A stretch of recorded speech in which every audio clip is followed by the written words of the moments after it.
Et salut tout le monde, c'est Gorix et on se retrouve aujourd'hui pour une petite vidéo détection de métaux. J'ai eu en cadeau par des amis un détecteur de métaux. Donc je vais vous présenter, c'est le Quest X5. Je vous le montre. Vous voyez, c'est un détecteur de métaux qui est super familial en fait. Il a été conçu pour quand on débute la détection de métaux. Et et puis voilà, du coup moi qui m'y connaissais pas trop, je me suis renseigné et il est vachement cool pour débuter quoi. Donc bon, ça fait déjà quelques temps que j'ai commencé, ça fait à peu près un mois. Et je me débrouille quand même pas trop mal, en même temps c'est super simple à apprendre. Je vais le poser parce qu'il fait quand même pas mal de bruit. Donc je vais vous montrer, il est simple d'utilisation, incroyable. Donc comme vous pouvez le voir sur le tableau, c'est tout simple. Vous voyez, il y a 1, 2, 3, 4 touches.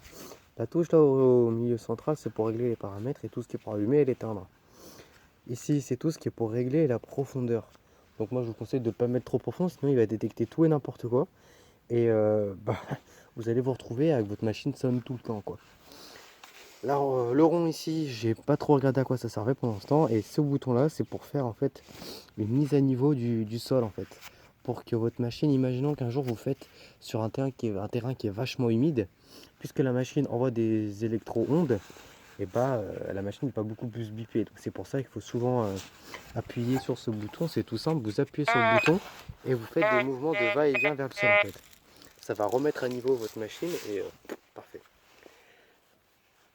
Et après du coup sur l'affichage, tout ce qui est ici c'est la puissance de votre machine. Du coup comme je disais, vous allez voir que je peux augmenter ou diminuer et après ces chiffres qui vont descendre.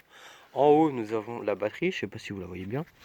Ici, là, cette grande jauge ici, ça marque la profondeur de ce que capte la machine. Donc si l'objet est tout en bas, vous savez que vous allez devoir mettre plusieurs coups de pelle, quoi. Et en haut là, c'est un truc qui est assez important, mais j'ai pas trop encore vu que ça marche en gros. Normalement, quand on est censé trouver quelque chose en argent ou c'est marqué silver et coins, c'est quand vous trouvez des pièces ou de l'argent. Mais vous pouvez voir que là, ma machine, elle bip et ça sonne tout le temps là-dedans en fait. Donc là, c'est tout ce qui est métaux, on va dire, fer et bordel comme ça.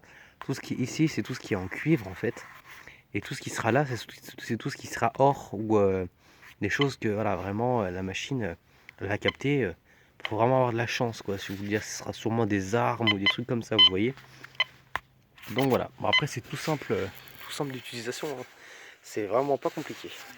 Donc après, tout simplement, pour l'utiliser, c'est comme un vrai détecteur de métaux, hein.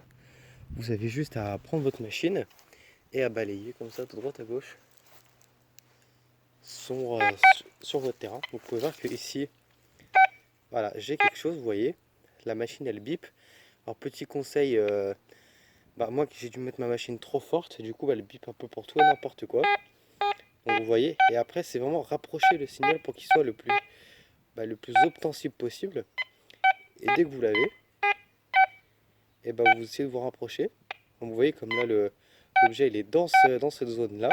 Du coup je peux venir poser ma machine. Vous voyez donc là c'est ici quoi. Du coup à retenir, hein, à surtout pas oublier. Du coup vous pouvez prendre votre pelle. Vous pouvez voir avec ma pelle. Et après vous allez juste mettre un petit coup de pelle. Hop. Voilà, j'ai qu'une main donc ça c'est compliqué. Donc après à prendre, vous voyez c'est un peu de verre, hein. Je fais ça au mois de janvier. Les neiges viennent juste de tomber, ont fondu plutôt. Donc voilà, du coup vous avez enlevé votre première botte. Je pense que ça ne sera pas assez pour pouvoir trouver l'objet. Du coup, on peut encore continuer à creuser. Vous voyez que là je bute sur quelque chose au fond. Du coup c'est un peu compliqué. Hop. On remonte tout ce qu'il y a à la surface et là vous voyez que j'ai sûrement trouvé l'objet qui sonnait. Et pour vérifier, tout simplement, on va dehors la machine. Et voilà. Et quand ça fait ce bruit, c'est que vous avez trouvé. Et voilà. Et voilà, c'était juste une petite vidéo pour vous présenter l'objet. Et ainsi vous montrer que ça marche. Je ne l'ai pas planté, je ne l'ai pas mis dans le sol avant la vidéo. Ne vous inquiétez pas, je ne serais pas amusé à faire ça. Du coup, voilà. C'est une petite vidéo pour vous montrer l'utilité d'un détecteur de métaux. Donc, vous allez voir, si vraiment vous voulez débuter, je vous mettrai le lien du site de la machine en description, ce qui est normal. Et vous allez beaucoup trouver plein de merde. Et pour ça, moi, pour dire, en un mois, comme je vous l'ai dit, un truc vraiment rare, je trouve une pièce de 2 euros. Voilà. Bon, du coup, je vous laisse avec cette petite découverte. Et puis on pourra se retrouver pour d'autres vidéos du coup.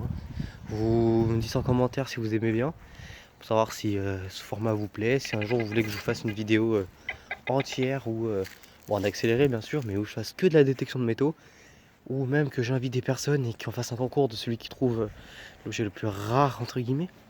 Dites-moi ça en commentaire, vous tapez machin, abonnez-vous, n'oubliez pas le pouce bleu, partagez si vous avez envie. Allez, c'était Gorix, à plus les amis.